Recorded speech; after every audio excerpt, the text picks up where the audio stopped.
찬송하고 백성들이 그 말한 대로 행하였느니라. 아멘. 아멘. 오늘은 이 말씀 중심으로 해서 내 떡을 물 위에 던져라. 이 말씀은 전도서에 있는 말씀입니다. 전도서에 하나님께서 전도서 11장 1절에 너는 내 떡을 물 위에 던져라 그랬어요. 사람의 논리와 이성적인 생각으로는 절대로 깨달을 수가 없는 말씀이에요. 네. 지금까지 우리가 성전을 짓고 그 다음에 성벽을 완공한 얘기를 제 앞에까지 보았잖아요.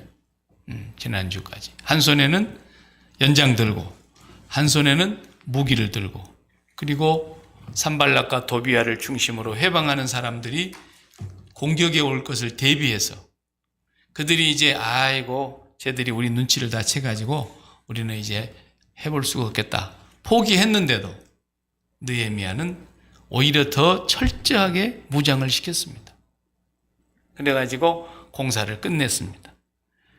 여기서 우리가 지난주에 본 대로 우리 성도의 삶은 평안하나 어려우나 힘드나 언제든지 영적 전쟁 상태에 놓여 있는 사람들이라는 거. 우리는 한순간도 방심하면 신앙이 다 쓰러져 버려요.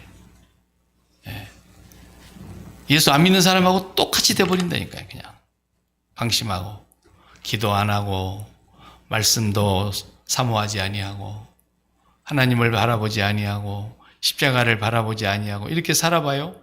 하루 종일 살면 예수 안 믿는 사람하고 똑같아집니다. 하나도 다를 바가 없어요.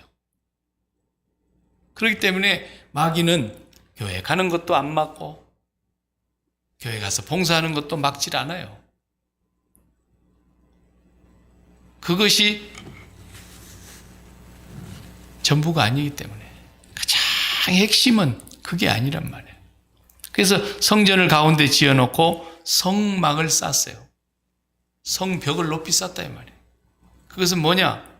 세상하고 구별돼야 되니까. 세상이 함부로 들어오지 못하게 해야 되니까. 그래서 세상을 등지고 하나님만 바라보고 살자고 성전 짓고 성벽을 높이 싼 거예요. 그 성벽 쌓기 전에는 아무나 들락거린 거죠. 그냥 여우도 들락거리고 개도 들락거리고 닭도 소도 들락거리고 거기에 이방 사람들도 마음대로 들락거리고 그랬어요. 그런데 에스라가 와서 성전을 쌓습니다. 그리고 느헤미야가 와서 성벽을 쌓습니다. 이건 철저하게 세상을 등지고 성전을 중심으로 하나님을 바라보겠다는 뜻입니다. 성전은 구약시대에는 나의 이름이 거기 있겠다 그랬어요. 그리고 나의 눈이 거기 있겠다 그랬어요. 성전은 언제나 하나님의 임재를 상징하는 곳이거든. 하나님의 이름이 거기 있는 곳이다. 그래서 세상 등지고 하나님을 바라보면서 하나님의 임재를 힘입어서 살아가려고 성전을 가운데 짓고 뺑 둘러서 예루살렘 성벽을 쌓아놓았는데 이 성벽 쌓는 동안에 계속해서 사방에서 적이 쳐들어오려고 이 성벽을 못 쌓게 하려고 애를 썼지만 결국은 완공해요. 완공. 근데 오늘 문제는 5장에 와서 다른 데서 문제가 텅 하고 터졌어요. 그게 뭐냐면 내부의 문제입니다. 내부의 문제. 유다 사람들끼리 문제가 터진 거야. 하나님의 백성들끼리 문제가 터진 거야. 내부의 공격은 정말 이거 심각한 거예요. 예. 교회는 지금까지 외부의 공격으로 무너진 적이 한 번도 없다 그랬잖아요. 교회가 역사에 2000년 동안 외적이 쳐들어오거나 로마 시대 같은 그런 잔인한 박해가 있었어도 교회는 한 번도 문을 닫은 적도 없고 물러선 적이 없어요. 오히려 더 교회가 그때 힘을 얻었고 신앙이 더 순수해졌고 죽으면 죽으리라 하고 믿음을 지켰죠. 근데 교회는 어떻게 해서 무너지느냐? 내부로부터 무너지는 거예요. 쉽게 말하면 자살골 넣는 거예요. 자살골. 맨날 자기 편 골대 갖다 골을 넣어버리는 거예요. 그래서 교회가 무너졌어요. 2000년 역사를 보면 언제나 그래왔어요. 외부의 핍박으로는 교회가 안 무너집니다. 지금 이 5장의 내용은 내부에 문제가 생겼다. 내부에 자기들끼리 문제가 생겼어요. 1절을 읽어보면 그러잖아요. 그때에 백성들이 그들의 아내와 함께 크게 부르짖어 그랬어요. 그들의 형제인 유다 사람들을 원망했다. 크게 부르짖었다는 것은 뭐 이게 통곡했다는 얘기도 되고 원성이 잦았다는 얘기도 되고 조용하지 않고 시끄럽다는 거죠. 내부에서 원망이 막 터져 나오는 거예요. 그것도 크게 부르짖었다. 이유가 뭡니까? 2절과 3절과 4절과 5절을 이렇게 한 절 한 절 읽어보면 그 이유가 쭉 나오죠. 어떤 사람은 뭐라 그랬다 그러세요? 2절에 다시 봐요. 어떤 사람은 말하기를 우리와 우리 자녀가 많으니 양식을 얻어먹고 살아야 되겠다. 거지가 됐다는 얘기예요. 네. 이제 2절은 그래 되고 3절은 어떤 사람은 말하기를 다 같이 우리가 밭과 포도원과 집이라도 저당 잡히고 이 흉년의 곡식을 얻자. 예, 흉년이 와가지고 자기들이 농사 지어도 거둘 것이 없어서 집도 저당 잡히고 논도 밭도 포도원도 다 저당 잡히고라도 양식을 얻어먹자. 이렇게 했다는 거예요. 그래서 어떤 사람은 4절에 다 같이 어떤 사람은 말하기를 우리는 밭과 포도원으로 돈을 빚내서 왕에게 세금을 냈다. 예. 이렇게 어렵고 흉년 속에서도 자기들의 재산을 오히려 저당을 잡혀놓고 세금을 냈다는 거예요. 빚을 내서. 세금을 냈다. 5절이 또 더 결정적입니다. 5절이 뭐라 합니까? 우리 육체도 우리 형제들의 육체와 같고 우리 자녀도 그들의 자녀와 같거늘 이제 우리 자녀를 종으로 팔게 됐다. 종으로 팔게 됐다. 이건 뭔 말이냐면 이제 먹고 살 길이 더 이상 없는데 빚은 잔뜩 져놓고 빚을 갚을 길이 없으니까 결국은 어떻게 돼요? 종으로 팔려갔다 그 말이에요. 종으로 팔려갔다. 우리 딸들이 종으로 벌써 팔려갔고 우리의 포도원이 이미 남의 것이 다 돼버렸고 우리에게는 아무런 힘이 없다. 심각한 문제가 발생하게 된 겁니다. 이 흉년 왔지요? 그 다음에 먹을 거 없지요? 집을 잡혀놓고도 먹을 것이 구하기가 어렵고 재산을 부동산을 가서 잡혀놓고 돈을 만들어 와가지고 겨우 끼니를 이어가면서도 뭘 했다? 또 세금을 뜯어가니까 페르시아에서 세금 뜯어가니까 세금을 내야 했고 거기다가 이제는 집도 뭣도 다 저당 잡히고 나니까 이제는 더 이상 잡힐 것이 없어서 빚을 못 갚게 되니까 결국은 자식들이 빚쟁이들한테서 채권자들이 와가지고 전부 자식들을 끌고 가더라고요. 왜? 요거라도 팔아가지고 자기들이 이제 돈을 챙겨야 되니까. 네. 그래서 자기들의 아들, 딸들이 종으로 팔려가는 거예요. 이제. 팔려가요. 노예 시장에 가서. 기가 막힌 일이죠. 그러니 그들의 아내와 함께 부모들이 통곡하고 소리 지르고 하나님 앞에서 그 형제들을 원망하기 시작했다. 자, 그럼 이제 6절, 7절을 봐야 되겠죠. 이게 이렇게 되니까 총독 느헤미야가 어떻게 됩니까? 6절, 그 글에 이르기를, 6절 앞에 내가 백성의 부르짖음과 이런 말을 듣고 느헤미야가 백성의 부르짖음과 이런 기가 막힌 얘기를 다 듣고 나서 어떻게 하세요? 크게 노했다 그랬어요. 네. 총독이 크게 화를 냈다. 성질같이 했다면 큰일 날 뻔했죠. 근데 7절에 보면 성질대로 안 하고 어떻게 했어요? 깊이 생각했다. 이 문제를. 기도했겠죠? 그리고는 귀족들과 민장들을 꾸짖어 그들에게 이르기를 너희가 각기 형제에게 높은 이자를 취하는도다. 이게 말이 되냐? 형제들한테 그렇게 고리대금을 해가지고 높은 이자를 취해서 너희들은 계속해서 배불리고 형제들은 집과 농사짓는 땅과 포도원과 자식들까지 이제는 다 빼앗기게 생겼는데 너희들은 그것도 부족해서 그 형제들한테서 그렇게 고리대금을 뜯어먹고 살았냐? 고리대금업이라는 거 알죠? 그 참 무서운 돈 아닙니까? 요즘도. 오죽하면 그 돈을 끌어다가 써야 되겠습니까? 그런데 이제는 그것을 갚을 길이 없으니까 빚만 잔뜩 늘어가지고 자식들이 팔려가야 될 입장까지 됐다는 것을 이 느헤미야가 듣고 지도자들을 꾸짖고 다 대회를 열었습니다. 요즘 말하자면 이제 부흥회 하는 거예요. 부흥회. 다 모여라. 성전으로 불러들인 겁니다. 그리고 그들을 쳐서 그들에게 이르기를 뭐라 했어요? 8절 다 같이 우리는 이방인의 손에 팔린 우리 형제 유다 사람들을 우리의 힘을 다하여 도로 찾았거늘. 여기까지.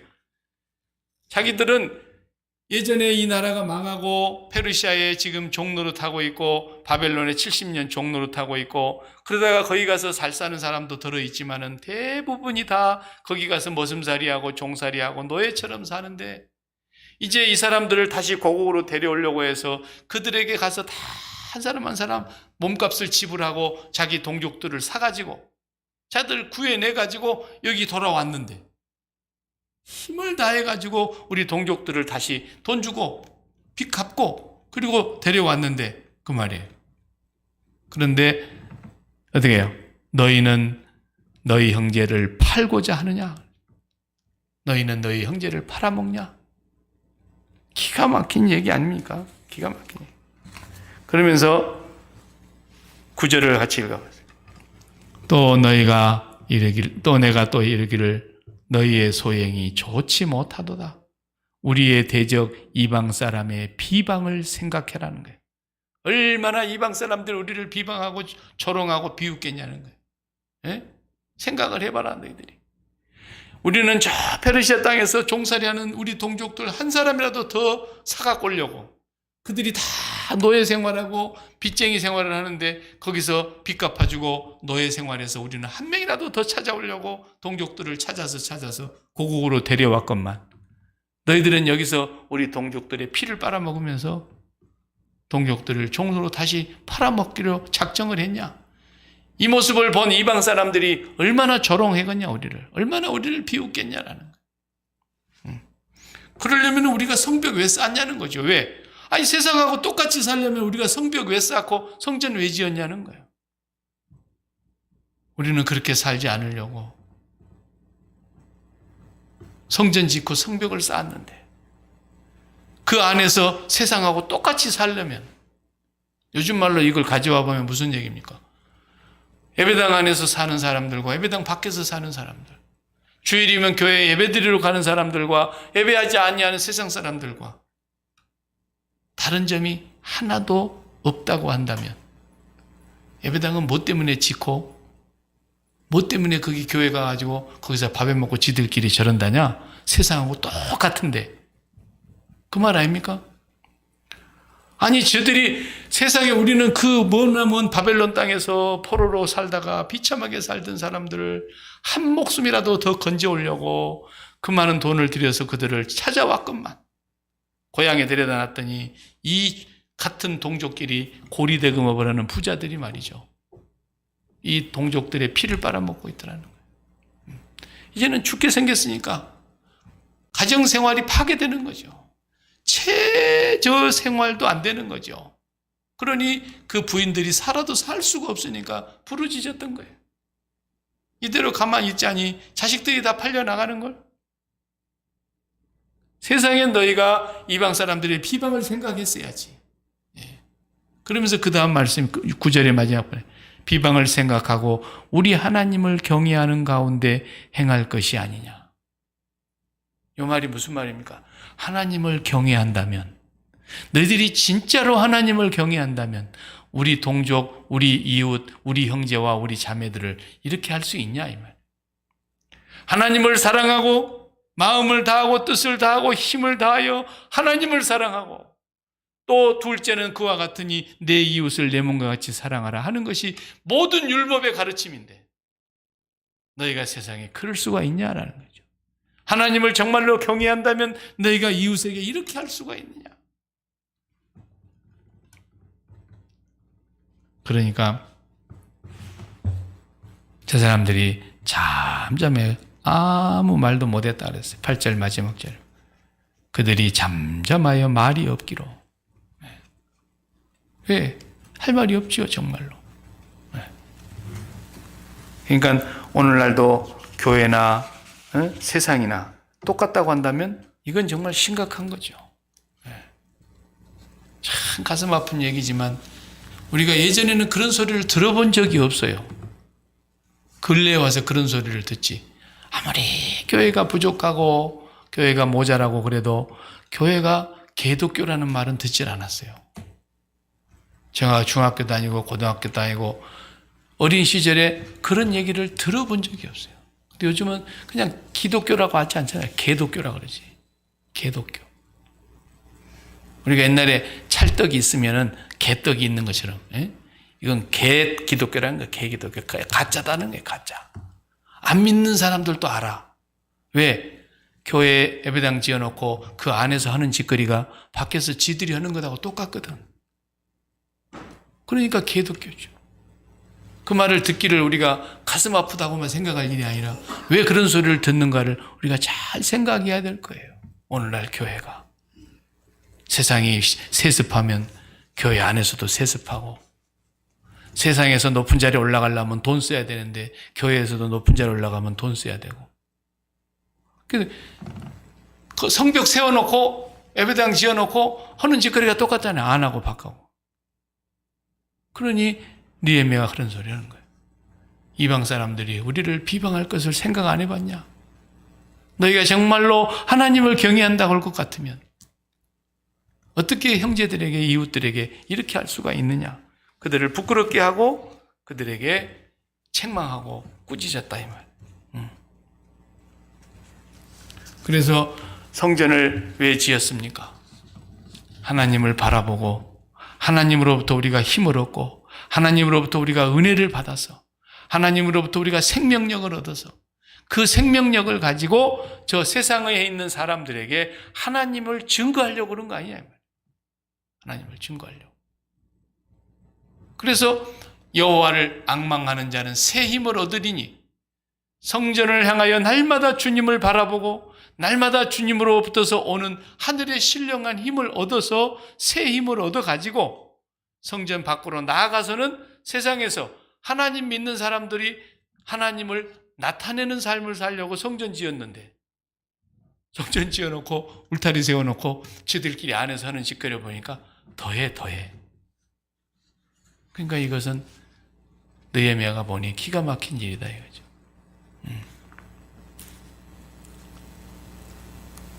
주님이 교회를 세우셨습니다. 교회를 세우신 것은 세상으로부터 우리를 불러낸 것이라 그랬습니다. 에클레시아, 우리를 세상 밖으로 불러냈다. 너희들은 세상에 속한 자가 아니야. 하나님 나라에 속한 자들이야. 너희들은 세상을 통해서 사는 자들이 아니고 세상에서 기쁨을 빨아먹는 사람들이 아니고 세상에서 존재의 가치를 찾는 사람들이 아니야. 너희들은 세상 밖으로 나와서 세상을 탈출하기 위해서 준비해야 될 사람들이고 하늘로부터서 오는 신령한 양식과 예수 그리스도께서 우리에게 주시는 생명수를 마시고 살아야 될 사람들. 이번 주에 이제 요한복음 7장의 마지막 부분이 나를 믿는 자는 그 배에서 생수의 강이 흘러나리라. 이것은 믿는 자가 받을 성령을 가리키심이라 그랬잖아요. 그래서 주님이 승천하신 뒤에 보혜사 성령이 오시면 너희가 권능을 받게 될 것이고 예루살렘으로부터 시작해서 유대와 사마리아와 땅끝까지 이 생수가 흘러나가게 해야 된다는 거예요. 그래서 너희가 증인이 돼야 된다는 거예요. 그것 때문에 교회가 세워졌는데 교회가 세워진 일에 그것이 교회의 본분이고 교회의 본질이고 교회의 사명인데 교회가 세상하고 똑같이 가더라 이거예요. 교회가 세상하고 똑같이. 그러니까 세상 사람들이 교회를 개독교라는 말을 기가 막힌 말을 사용해서 조롱하고 있는 거 아닙니까? 조롱하고. 오늘도 우리가 이 세상을 살아가는 데 있어서 제일 먼저 기억해야 될 것이 하나님을 정말 경외한다면 무엇으로 나타나야 되는 거죠? 하나님 안 보이잖아요. 하나님 손이 안 잡혀요. 그래서 하나님을 경외한다는 것이 무엇으로 증거가 나와야 돼요? 형제와 이웃을 사랑하는 것으로 나와야 한다는 거예요.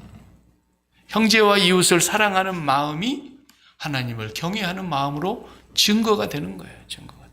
근데 형제와 이웃을 사랑하기는커녕 형제와 이웃의 고리대금업을 하면서 피를 빨아먹고 빚 못 갚은 사람들은 그냥 무차비하게 자식들을 막 빼앗아 가서 딸들을 잡아다가 또 팔고 노예로. 네. 이런 험악한 일을 하게 되니 이것이 교회와 세상이 다를 바가 하나도 없어져 버리는 모습을 말하고 있는 거예요. 우리 믿는 사람들이 해야 될 중요한 한 가지가 뭐냐면 교회는 밖으로 하나님께로부터서 값없이 은혜로 받은 그 하나님의 은혜를 또 세상 밖으로 값없이 흘려보내는 것이 교회예요. 복음을 흘려보내고 재물도 흘려보내고 모든 것이 우리가 흘려보내야 되는 거예요. 우리가 지금 살고 있는 이 미국 땅이 가장 잘 살 때가 언제입니까? 지금이 아닙니다. 지금 미국이 잘 사는 게 아니에요. 어떻게 해야 잘 사는 거냐? 온 세계가 미국을 칭송해야 돼. 칭송. 온 세계가 미국을 존경해야 돼. 그래도 미국이 있어야 우리가 산다.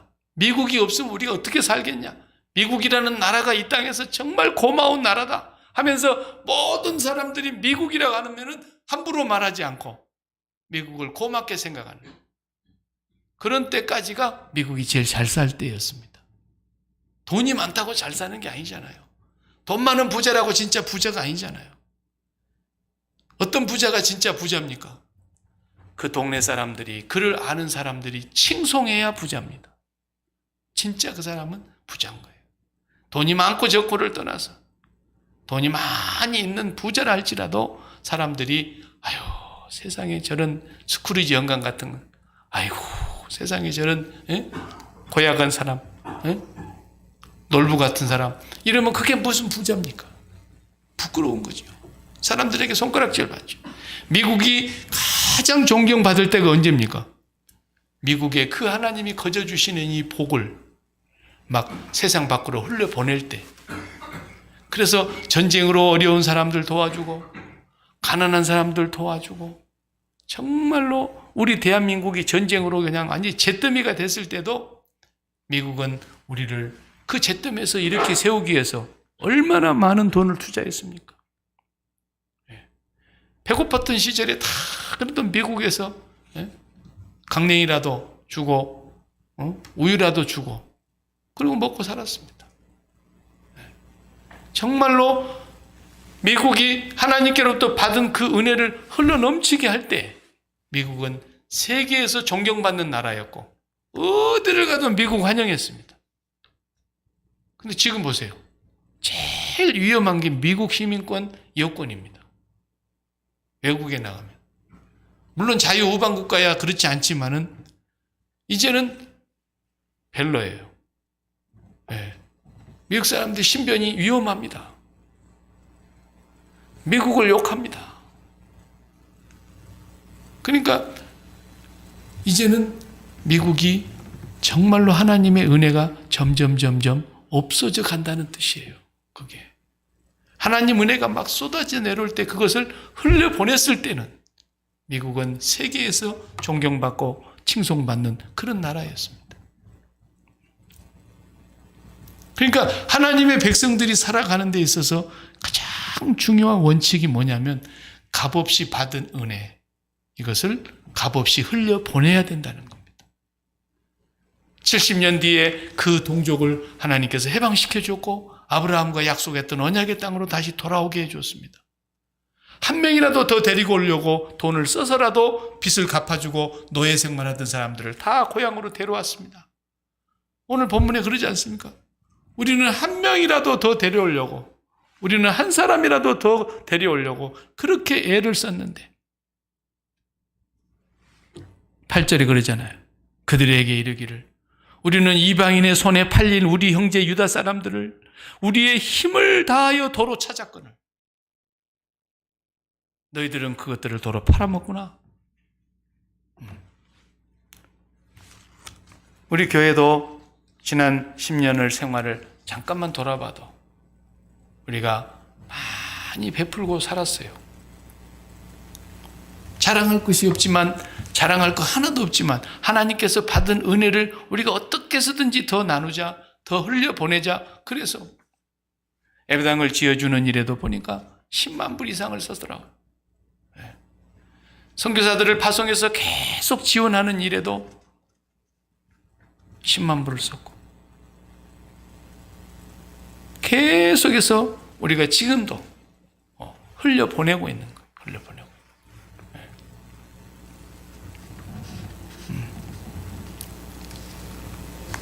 하나님의 은혜는 흘려보내지 않으면 멈추게 되어 있어요.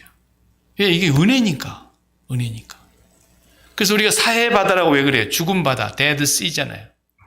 소금바다. 그 왜 죽음바다라 그럽니까? 그 바다는 아무 생물이 살지 못하는 그런 바다잖아요. 그 왜 그래요? 저 위에 헐몬산에서 눈이 녹아가지고 요단강을 타고 갈릴리 호수에 모여가지고 요단강을 타고 내려와가지고 남쪽에 사해바다에 물이 고이는데 더 이상 흘러가는 데가 없잖아요. 딱 그게 고여가지고 더 이상 흘러가지 않으니까 물이 죽은 바다가 되는 거죠. 흘려보내는 옹달샘물은 절대로 썩지 않고 옹달샘을 통해서 모든 사람이 생수를 마시지 않습니까? 흘려보내야 됩니다. 우물물은 계속 퍼내야만이 더 생수가 또 쌓이게 되는 거 아닙니까? 우물물 아깝다고 계속 모아놓으면 뭐 하겠어요? 썩지요. 그러니까 계속해서 하나님의 은혜는 흘러가게 해야 돼요. 오늘 우리가 받은 은혜를 절대로 우리가 모아두면 안 돼요. 교회가 재산을 불린다든지, 교회가 재산을 불려가지고 부동산 투기를 한다든지, 이런 교회가 오늘날 있어요. 그래, 전국의 땅을 사놓은 교회도 있더라고, 내가 보니까. 돈 되는 데는 다 사놨어. 그러니 기독교라 그러지. 조사해봤더니 전국 팔도에 그 교회 예배당 이름으로 땅을 사놨어. 뭐 하려고 사놨죠? 뭐 하려고 그렇게 했어요? 하나님의 은혜는 거저 받았으니까 거저 흘려보내는 겁니다. 이것이 하나님의 사람들의 모습이에요. 사도행전에 우리가 보면은 성령이 딱 임하니까 하늘로부터 생수가 내려오는데 사도행전 2장 44절에 믿는 사람이 다 함께 있어 모든 물건을 서로 통용하고 그랬어요. 물건을 서로 통용하고. 2장 45절에는 또 재산과 소유를 팔아 각 사람의 필요를 따라 나눠주더라는 거예요. 하나님의 은혜가 임하니까 자기의 것을 열어서 그 은혜가 하나님의 은혜인 걸 알고 흘려보내더라는 거예요. 흘려보내더라는 거예요. 사도행전 4장 32절에도 믿는 무리가 한 마음과 한 뜻이 되어 모든 물건을 서로 통용하고 자기 재물을 조금이라도 자기 것이라 하는 이가 하나도 없더라 그랬어요. 자기 것이라고 움켜쥐고 안 돼, 이건 내 거야, 그런 사람이 한 명도 없더라는 거야. 아, 이게 하나님께로부터 은혜로 내게 내려온 것이구나, 이걸 깨닫고 4장 33절에 사도들이 큰 권능으로 주 예수의 부활을 증언하니 무리가 큰 은혜를 받아. 자, 은혜를 받았다네. 하나님께로부터 우리가 값없이 은혜를 받았구나. 십자가의 보혈의 피로 내 죄가 용서받았고 예수 그리스도의 부활함으로 우리가 새 생명을 얻게 되었구나. 하나님의 은혜를 깨닫고 난 사람들이 어떻게 되라는 거예요? 사도들이 큰 권능으로 주 예수의 부활을 증언하니 무리가 큰 은혜를 받아 그 중에 가난한 사람이 없으니 그랬어요. 가난한 사람이 없어지더라. 왜? 이유는 밭과 집 있는 자는 다 팔아 그 판 것을 값을 가져다가 사도들의 발 앞에 두매 그들이 각 사람의 필요를 따라 나누어 주민이라. 보세요. 진짜 교회는 하나님의 은혜를 깨달은 사람들이 그 은혜를 퍼내는 거예요. 계속 퍼다 나르는 거예요. 그러면 그 은혜의 창고가 계속해서 쌓이는 거예요. 계속해서.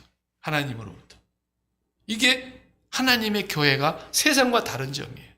미국이 그렇게 막 퍼다 줄 때 망했습니까? 더 잘 되잖아요.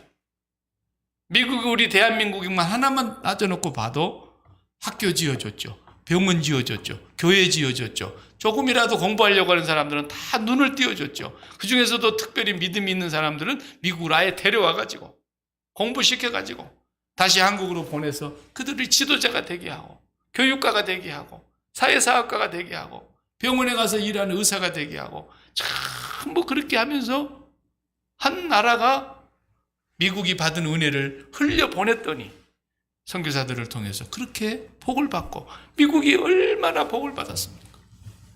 그렇지만 미국이 지금 교회 문이 점점점 닫히고 복음을 전하는 것도 이제는 힘이 없어지고 선교사를 보내는 것도 이제는 별로 관심이 없고 미국이 점점 하나님의 은혜가 떠나는 거예요. 왜? 퍼내질 않으니까. 맨날 뜯어가려고만 하고.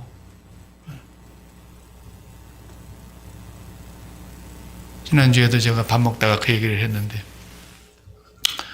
우리 대한민국 사람들 가운데 이제 단기 선교를 이 중미 쪽으로 온 사람들, 여기 밑에 IT라고 하는 나라 있지 않습니까? 중미 지역에. 그 IT라고 하는 나라는 정말 사람이 살고 있는 나라이긴 한데 짐승의 대접받도 안 되는, 우리 미국으로 말하자면 개를 키우고 고양이를 키우는데 개나 고양이보다도 못하는 삶을 사는 사람이 전 국민의 90%. 아침에 단기 선교를 하러 우리 한국에서 온 청년들이 현장을 나가봤더니 쓰레기 모아놓은 데가 따로 있는 게 아니고 쓰레기 매립장이 따로 있는 게 아니라 온 나라가 쓰레기장인데 그냥 검은 봉지 그냥 쓰레기가 쌓여 있는데 아이들이 전부 나와서 쓰레기 봉지를 풀고 그 안에 있는 빵 쪼가리 이렇게 썩은 것 중에서 일부라도 먹을 걸 전부 골라내고 과일도 혹시라도 먹을 게 있으면 그냥 다 썩은 거지만 또 골라내고 그렇게 하고 있는 모습을 보면서, 그리고 이제 그 단기 선교를 미국으로 와가지고 미국에서 IT를 내려간 사람들이니까 IT에서 끝나고 다시 미국으로 넘어왔는데 어제까지 선교하고 오늘 미국을 딱 들어왔더니 저녁을 먹으려고 식당을 갔는데 그냥 얼마나 식당에 먹을 것이 넘치든지, 예? 아무도 못 먹었다는 거야. 그리고 나머지 그냥 쓰레기 먹고 남은 쓰레기들 갖다 막 붓는 거 보니까 IT에서는 그 최고급 음식이야. 쓰레기로 버려지는 그 음식들이. 그 단기 선교 갔다 온 애들이 울고 아무도 밥을 안 먹었다잖아요.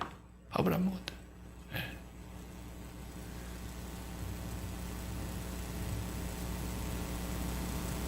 지금도 똑같아요. 지금도. 그러나 우리가 분명히 알아야 될 것은, 가난은 나라도 못한다는 말이 있지만 우리가 하나님을 정말 경외한다면 하나님께로부터 거저 받은 은혜를 내가 거저 흘려보내야 된다고 하는, 이것이 예수 믿는 사람의 재테크예요. 우리는 재테크가 뭐냐? 하나님이 주신 것을 물 쓰듯이 써야 된다 이 말이에요. 물 쓰듯이. 무슨 말이냐? 옛날에 물은 그냥 물을 우리가 그냥 거저 썼기 때문에 뭐든지 막 물 쓰듯 한다 그러잖아요. 하나님께로부터 받은 것은 내 떡을 물 위에 던져라. 흐르는 물에다 떡을 던지라는 거예요. 아니, 유대 사람들이 떡 만들어 먹는 게 우리가 빤하잖아요. 그냥 쿠키 같은 거 구워 먹고 빵 구워 먹고 그러는데 그걸 물에다가 다 던지면 어떡하겠어요? 물에서 다 풀어져 가지고 고기밥이나 되지 아무것도 아니지 그거. 그런데 내 떡을 물 위에 던져라. 사흘 후에 도로 찾으리라. 전도서 11장 1절에 이 지구상에 가장 부자로 살았던, 가장 영화를 누렸던 솔로몬의 재테크 방법이 내 떡을 물 위에 던져라. 사흘 만에 도로 찾으리라. 도저히 사람이 만들어내는 경제 이론과 사람이 만들어내는 재테크로는 절대로 이해할 수 없는, 하나님만이 우리에게 가르쳐 주시는 재테크입니다. 네가 하나님 앞에 모든 것을 거저 받았다.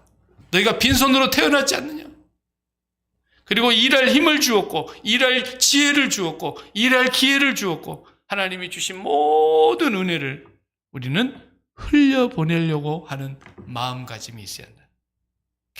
계속해서 흘려보낼 때 하나님은 그것이 또 쌓이고 또 쌓이고, 마치 옹달샘물 계속해서 퍼내면 퍼낼수록 새로운 샘물이 솟아나는 것처럼.